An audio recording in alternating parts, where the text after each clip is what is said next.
Compared to disciplinary research, the IRP is more creative. It requires out-of-the-box thinking. In order to channel your creativity, you may find it helpful to read about topics of interest and jot down some of the ideas that spontaneously come to your mind. What is the real problem?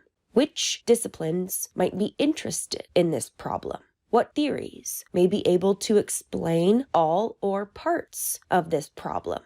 Are there conflicts in how disciplines might explain this problem?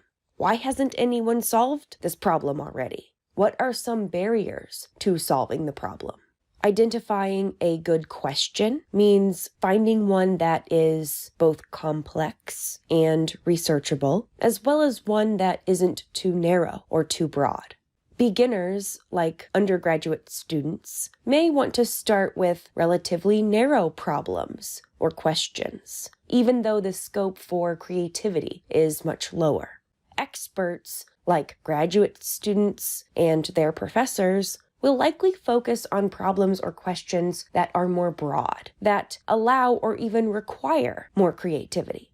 Depending on your level of expertise and the phenomenon of interest, you may want to favor manageability or creativity.